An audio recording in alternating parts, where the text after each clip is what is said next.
UP by election 2024 योगी राज में हुए उपचुनाव में बीजेपी को लगता रहा झटका तो सपा को मिली संजीवनी। जाने किसका क्या रहा जीत का ट्रैक रिकॉर्ड। वीडियो पसंद आए तो लाइक जरूर करिएगा और चैनल को सब्सक्राइब करना बिल्कुल भी ना भूलें। लोकसभा चुनाव के बाद यूपी की 10 विधानसभा सीटें खाली हुई हैं। इनमें से 9 सीटों पर उपचुनाव का ऐलान किया गया है। इन पर 13 नवंबर को वोटिंग है। बात करें योगी राज में उपचुनाव की तो ट्रैक रिकॉर्ड बीजेपी के लिए बहुत मुफीद नहीं रहे हैं, जबकि सपा और बसपा ने सत्ता में रहते हुए एकत्र राज कायम किया था। उत्तर प्रदेश की 9 विधानसभा सीटों पर उपचुनाव का ऐलान हो गया है। इसमें 2027 का सेमीफाइनल माना जा रहा है। बीजेपी और सपा से लेकर बसपा तक ने पूरे दमखम के साथ उतरने की तैयारी की है। सपा ने 6 सीटों पर तो बसपा ने सभी 9 सीटों पर उम्मीदवारों के नाम ऐलान कर रखा है। बीजेपी ने अपने पत्ते भले ही नहीं खोले, लेकिन यह तय है कि मीरापुर सीट छोड़कर 8 सीटों पर चुनाव लड़ेगी। अगर हम बात करें योगी राज में हुए उपचुनाव की तो ट्रैक रिकॉर्ड बीजेपी के लिए बहुत मुफीद नहीं रहे हैं, जबकि सपा और बसपा ने सत्ता में रहते हुए एकत्र राज कायम किया था। 2024 के लोकसभा चुनाव के बाद यूपी की 10 विधानसभा सीटें खाली हुई हैं। इनमें से 9 सीटों पर उपचुनाव का ऐलान किया गया है। मीरापुर, मंझवा, गाजियाबाद, खैर, कुंदरकी,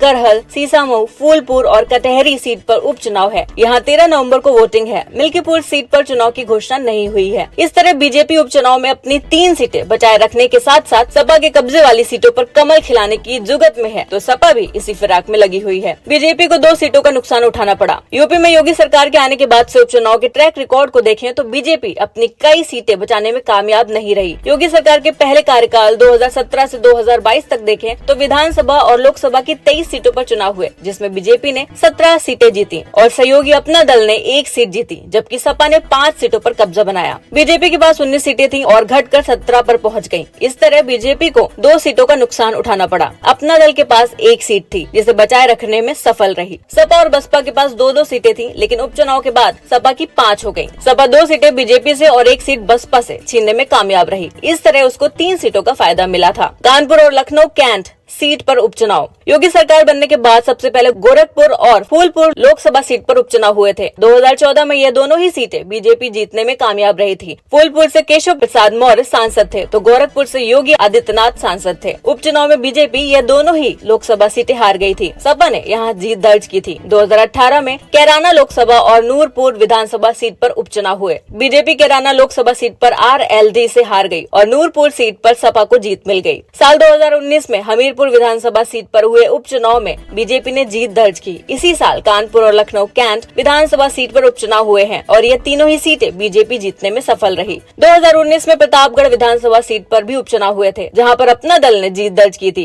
सिकंदरा विधानसभा सीट बीजेपी जीतने में सफल रही थी। 2020 में नवगांव, सादात, बुलंदशहर, टुंडला, बंगरामऊ, घाटमपुर, देवरिया और मल्हानी विधानसभा सीट पर उपचुनाव हुए। मल्हानी सीट सपा जीतने में सफल रही थी, जबकि बाकी सीटों पर बीजेपी ने कब्जा जमाया था। रामपुर सीट सपा जीतने में सफल रही थी। योगी सरकार के दूसरे कार्यकाल में उपचुनाव। वहीं योगी सरकार के दूसरे कार्यकाल में 2022 से 2024 तक की यूपी की 7 विधानसभा और 3 लोकसभा सीटों पर उपचुनाव हुए। इन 10 सीटों में से 4 सीट पर बीजेपी और 2 सीट पर अपना दल ने जीत दर्ज की। इसके अलावा 3 सीट सपा ने और 1 सीट RLD ने जीती है। RLD ने सपा के साथ मिलकर उपचुनाव लड़ा था। हालांकि RLD ने अब बीजेपी के साथ हाथ मिलाकर रखा है और उपचुनाव में दोनों एक साथ लड़ रहे हैं। 2022 के विधानसभा चुनाव के बाद रामपुर और आजमगढ़ लोकसभा सीट पर उपचुनाव हुए थे। सपा ने यह दोनों ही सीटें गंवा दी थी। इसके बाद खतौली और गोला गोकरणनाथ विधानसभा सीट और मैनपुरी लोकसभा सीट पर उपचुनाव हुए थे। खतौली सीट को RLD जीतने में कामयाब रही तो मैनपुरी लोकसभा सीट सपा ने जीती। बीजेपी ने खतौली सीट गंवाई तो सपा ने रामपुर सीट। रामपुर और गोला गोकरणनाथ सीट बीजेपी ने उपचुनाव में जीती। इस तरह से बीजेपी ने खतौली सीट गंवाई तो सपा ने रामपुर सीट। इसके बाद 2023 में घोसी विधानसभा सीट पर उपचुनाव हुए, जहाँ सपा ने अपना दबदबा कायम रखा, लेकिन उससे पहले रामपुर जिले की स्वार टांडा सीट सपा हार गई थी और अपना दल जीतने में सफल रही। 2024 के लोकसभा चुनाव के बाद सोनभद्र की दुद्दी, शाहजहांपुर के ददरौला, लखनऊ की पूर्वी और बलरामपुर की गैसैंडी विधानसभा क्षेत्र में उपचुनाव हुए थे। सपा ने बीजेपी की दुद्दी सीट छीन ली। वहीं शाहजहांपुर की ददरौल और लखनऊ पूर्वी पर बीजेपी और बलरामपुर की गैसैंडी सीट पर सपा का कब्जा बरकरार रहा। इस तरह बीजेपी ने सत्ता में रहते हुए दुद्दी, खतौली जैसी सीट गंवाई तो रामपुर की सीट छीन ली।